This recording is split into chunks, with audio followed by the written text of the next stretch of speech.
Hola, muy buenas noches. Aquí estamos en otra emisión de nuestro programa Cuidando nuestra salud espiritual, física y emocional. En el día de hoy estamos con una persona que ustedes ya conocen, que es la doctora Marcela Ballén, quien es médica especialista en reumatología. Buenas noches, Marcela, ¿cómo estás? Buenas noches, muy bien, por suerte muy bien, gracias. Bueno, gracias a vos y un placer volver a compartir el programa con vos. Bueno, gracias, lo mismo para mí. Siempre que me convocan, vengo con gusto. Pudiendo, digo que sí. Ya lo sé. Marcela, bueno, ustedes saben de que siempre quedan en pantalla nuestros emails y siempre nos llegan diferentes preguntas. Y a raíz de una publicación de una actriz mexicana que tenía una enfermedad mortal y que era fibromialgia, la actriz mexicana, muchos de ustedes la deben conocer, que es la famosa Chilindrina. Bueno, aquí le invitamos a Marcela Ballén, a la doctora Ballén, quien es especialista justamente en fibromialgia, ha estado, ¿no es cierto?, con nosotros hablando de este tema. Marcela, para empezar y después ver si es una enfermedad mortal o no es mortal, qué es lo que sucede, contanos primero si podés definir qué es fibromialgia.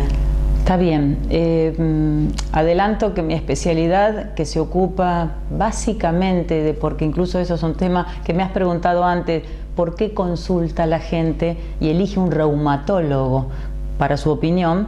Te diría que el 80%, no tengo un número mío, si uno revisa te podrían decir el 100%, pero yo te diría que entre el 80, 85%, 90% del motivo de consulta a nuestra especialidad es el dolor.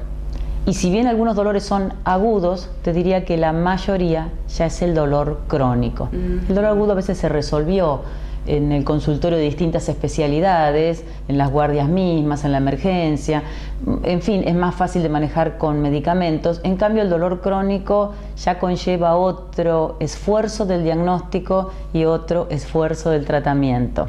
Ya yendo a fibromialgia, entonces, para enfocar, que está dentro del grupo de enfermedades de origen desconocido, que se caracteriza por un dolor crónico, esto es por lo menos más de 3 a 6 meses, consecutivos por supuesto, que en forma difusa, sin un punto fijo donde pueda localizarse el dolor, como el dolor agudo, que me golpeé el codo y me duele el codo, en estas entidades se asocia con un dolor difuso, muy poco preciso de las articulaciones, los músculos, las zonas de inserciones tendinosas, pero que también se asocian con otras manifestaciones viscerales, como puede ser el colon irritable, la cefalea, los trastornos del sueño, el insomnio y muchas veces cambios de la coloración o la sensibilidad en las extremidades, como en las manos y eso.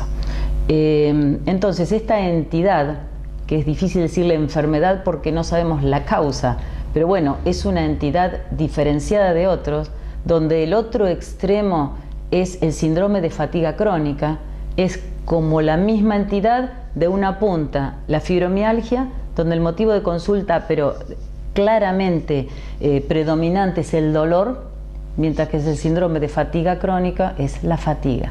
El cansancio extremo, persistente y permanente. Sí, y que la persona no sabe cómo resolverlo.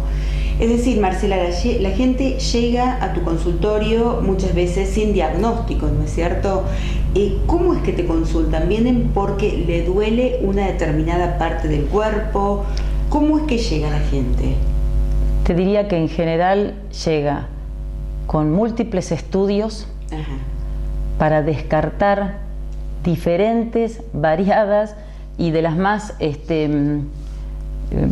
diferentes posibles enfermedades, y a veces llega a nuestro consultorio con el descarte de que lo del intestino no es una enfermedad seria, lo de la cefalea no tiene un fundamento, digamos, con una terapia antijaquecosa tradicional, que la sensación de ojo seco o de manos dormidas o de hinchazón de manos o dolores no se les puede poner un nombre claro, y muchas veces somos en el camino de la consulta no somos el primero. Generalmente somos, después que se agotaron varias instancias de consulta. porque son pacientes que en general, por sus múltiples y variados síntomas, han requerido de la participación de muchos especialistas, además del clínico, obviamente. Pero pudo haber entrado el ginecólogo porque tiene un ardor o porque tiene urgencia al orinar, y entonces podría ser que tiene una cistitis. Y también entró el gastroenterólogo por estos trastornos digestivos, y el neurólogo por la cefalea, y algún otro clínico por el cambio de las manos o las hinchazones. Entonces, en realidad, vienen a nosotros por el dolor. Y el dolor en general puede ser a la altura de la columna cervical, dorsal y lumbar, o sea, toda la columna. Pero además los miembros superiores y los miembros inferiores, y dolor en el pecho o en los lugares de los cartílagos, de modo que, como verás, involucra a todo el cuerpo. Entonces, ¿cómo consultan? Buenas tardes, vengo porque me duele todo. Y ese todo ya nos dibuja bastante, sin prejuzgar, pero nos dibuja bastante ante qué enfermedad podemos estarnos enfrentando. Bueno, Marcela, muy clara estuviste. Yo dejaría una pregunta pendiente para el próximo bloque, porque arrancamos el programa justamente con este artículo, ¿sí?, de fibromialgia y si es una enfermedad mortal. Entonces lo quisiera dejar pendiente, ¿te parece? Para el próximo. Falta aclarar. Falta aclarar, sí. Enseguida volvemos. Gracias.